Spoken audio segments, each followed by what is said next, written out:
What's one thing you learned from all the married men in your life? I'll go first. A woman will come into your life and add one of two things, either value or chaos, and there is no middle ground. And OG told me that many men unknowingly stay in toxic situations because they are only conditioned to view chaos as overt, such as loud, argumentative, combative, and insufferable. But many men don't understand that chaos can be very subtle, and the subtleties of chaos include unchecked emotional instability or baggage, relationship sabotage or self-sabotage, and the big one, manipulation. When you use the chaos versus value metric, it's easy for you to discern where her efforts truly lie in your life. Are her efforts aligned with creating the best version of herself for your relationship, or are her efforts aligned with creating disturbances to your peace? And when you discern that she's in your life for ulterior motives, it's easy for you to hand her that pink slip, resign her position in your life, and tell her there's the door.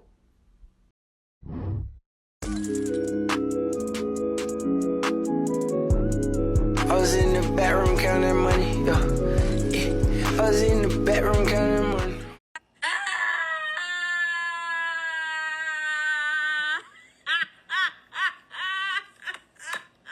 Listen, fellas, when women do this, they're only hurting themselves, right? They're the only one gaining more bodies.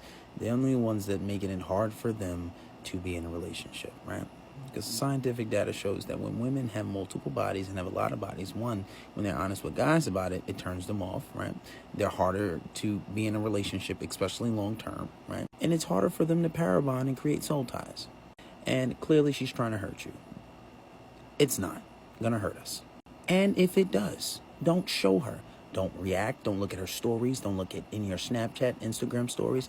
And make your life seem grandiose without her. Post on your story having a fun time. If you talk to a new girl, post that girl. Post your girlfriend and just don't look at her shit. And if you do, look at it from a sus-ass Instagram. But I say don't even give them that because sometimes they know.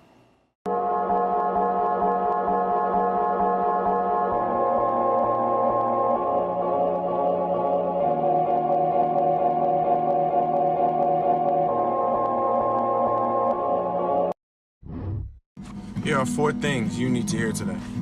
Number 1, stop punishing yourself for things that you did when you didn't know any better. Sometimes we judge ourselves way too hard, whether it's decisions that we made or things that we've done. Understand that you're growing and you're learning. Be easy on yourself. Number 2, stop losing the best years of your life being attached to toxic people. Number 3, believe it until it manifests for you. Stop overthinking when it will happen and how it will happen, and just believe in yourself and its timing. And number 4, make sure you show appreciation and gratitude for people who love you just the way you are. Understand that people who stay consistent regardless of time, distance, and circumstances should always be appreciated and loved for their stability. One of the biggest lies that we're told, be with someone who makes you happy. Nah. Fuck that. Happiness is something that you create by yourself. It's your responsibility. Be with someone who adds to it.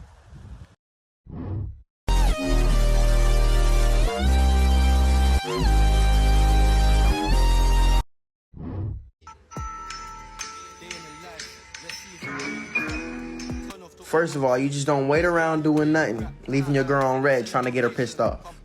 Be busy. If you're at the gym, if you're out and about, you don't have to reply that fast. You can wait till you finish what you're doing first, then you can reply. And I see females in the comments talking about some, we don't chase. We just move on to the next if you don't reply. First of all, they chase. If you are a high value man, if she sees you as high value, she will chase. She will get mad that you don't reply. Don't let them, that little ego. But if you're a casual guy doing this, of course she don't care. She has plenty of other casuals in her DMs, leaving hard eyes and all that extra. But trust, man, if you on your grind, if you on your ish, you will have plenty of options. Get on your grind. You should definitely call your girl out on her bullshit. Sometimes women will test you on purpose. They will act all bitchy. They will act all, they would put you through a test to see how you will act. And by him calling her out here and looking at her response, she's accepting that she was acting like a bitch. She's accepting that she was, whining in her feelings earlier. She even gave him an answer for it. She was like, well, you didn't let me sleep in and I told you I was hungry. That's why I was acting like a bitch. Like you said, I didn't call you a bitch. I just said you was acting like one. I'm not even trying to disrespect you. I'm telling you what it is. And a girl cannot hate the truth. That's why it's not disrespectful, because he's telling her the truth. I mean, obviously this is a prank scenario, but think of you, you know, your girl whining and bitching like that. Like, if you feel like you can't even tell her about herself without her snapping on you to the point where you ain't got no more control and you don't want to hear her mouth, you don't have the pants in the relationship. Why should you not be able to tell her about herself? Why should she not be able to tell you about yourself? Now, if you know that they overreact when you say these things, that tells you that there's a mismatch in the communication chain. Like, there's something wrong in the chain of communication to the point where it's like, when you say something, they think you're trying to offend them or they get defensive with you. If you're their, now this has nothing to do with him and his girl right now. This is real shit. If that's your partner, right, they should know everything you do and say to them is in their best interest. So if you say something like, yo, you was bitching earlier, it shouldn't become no argument of being, why you trying to disrespect me? You just was trying to, no, I was trying to really tell you, like, you was drawing earlier. Now, I don't know why. Can you tell me why? But I'm just telling you what the problem was. Saw a quote that said, be with somebody who knows what they have when they have you, not someone who realizes it when they've lost you. Oftentimes people think that the grass is greener on the other side, but when they realize that they have failed to replace you and what you did for them, that's when they come back. Make sure you're with somebody that knows that you're the whole package and wouldn't put themselves in a position to lose you. Entertaining your ex is disrespectful to the relationship you're in. So this guy's one of the biggest SIMPs on here, right? But he has a point. This also goes with the vetting process. If this girl you're talking to has pictures up of her ex, she's talking to her ex, you disqualify her. She doesn't get anything else above talking stage. She can't move up. She's stagnant. Y'all be cuffing these girls up, and then later down the line, I see messages, yeah, she's talking to her ex, blah, blah. You allowed it. You didn't set your boundaries, and now she...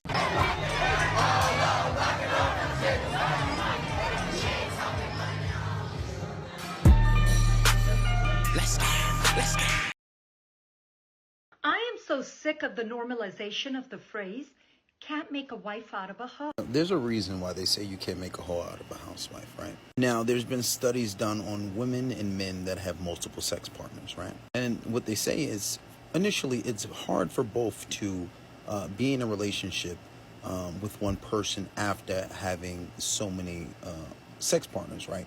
It's harder to create a soul tie. It's harder to stick with that one person. And that applies to both at first. Now, even when they look at the brain structure of a man, his brain structure changes, right? After being with so many people. But what they say through training and habit and through the release of oxytocin and spending more time habitually with one person, a man can learn to be with one woman again.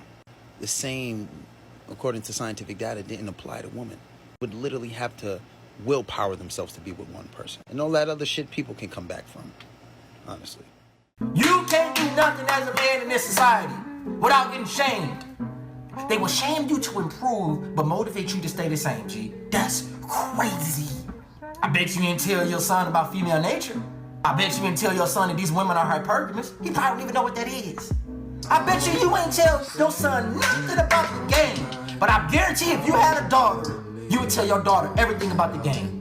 That's so crazy. Because society is gynocentric.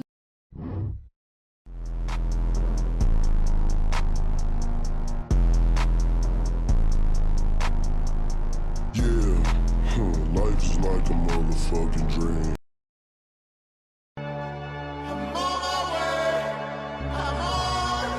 I've always had to struggle and fight, and that's made me strong. It's made me who I am.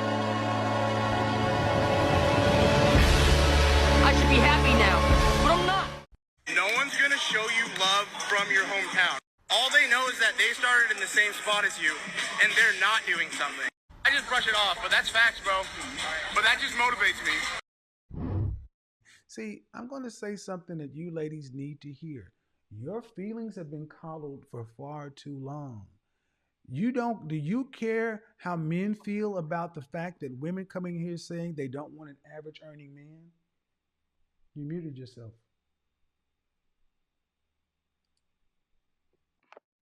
Do you care?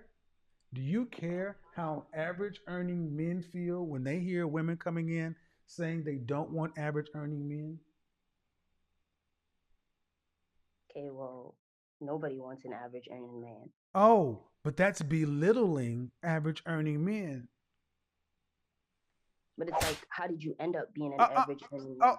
Because you are. Listen, my ma'am, weekend hold on. Don't change. overtalk me. Don't overtalk. I'm going to answer your question. Are you a college student? I just graduated last Thursday. So you understand a bell curve?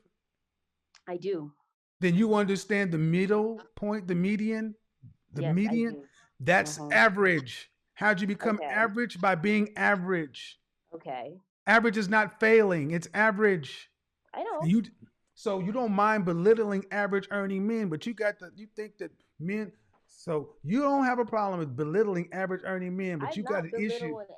Who said who wants an average earning man? Who wants an average earning man? No. Listen to what I said. I said no. Who the fuck you think you're talking to? You don't talk to me that way.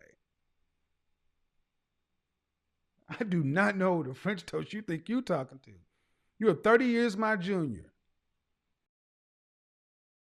He is the prize.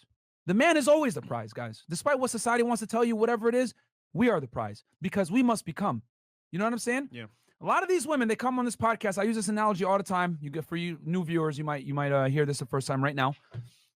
I tell them, if I inherited $1 million and then you work to get your $1 million, and then I tell you, hey man, you need to invest in fucking, Dogecoin or some random stock. Would you take me seriously? Probably not, right? Why? Because I inherited my $1 million and you made your $1 million, right? So anytime women try to come in here and tell me, oh, well, why can't you be monogamous to one girl? Why don't you want to date one girl? Why do you want to run around and be a hoe? Privilege is invisible to those that have it, man. These women don't understand what it takes to be a man, which is why we tell you on this podcast, don't tell them your problems, don't cry to them, don't open up to them, none of that shit, because they don't understand the masculine born of performance, period. Women live in another reality, guys. And if you guys don't believe me, look on the podcast when these girls act crazy and are fucking attacking people. You know what I'm saying? That shows you off rip.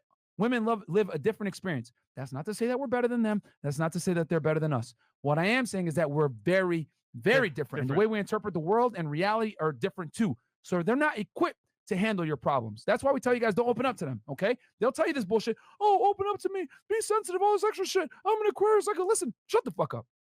You know what you're talking about, lady. You just don't. They're not equipped to handle your problems. And as a matter of fact, they're equipped to be repulsed by your problems. You want black, and thank you for following. Let's see if you get it. Black is... Shit, I can't make this shit up, dude. I can't make this up. I can't make this shit up. Look, let me tell y'all something about women. They do have rules. I ain't gonna lie. They have rules. They do. But they break those rules for guys they find sexually attractive. So what does this tell me? She didn't see you as that dude if she made you wait for the cat for after a month. That's what it is. You probably took her on like 6 dates, huh? You did, huh? Look, that Chad she met at the club or the frat party or after the fucking the kickback, she slept with him. He had sex appeal. You didn't. Bitch, don't get too comfortable.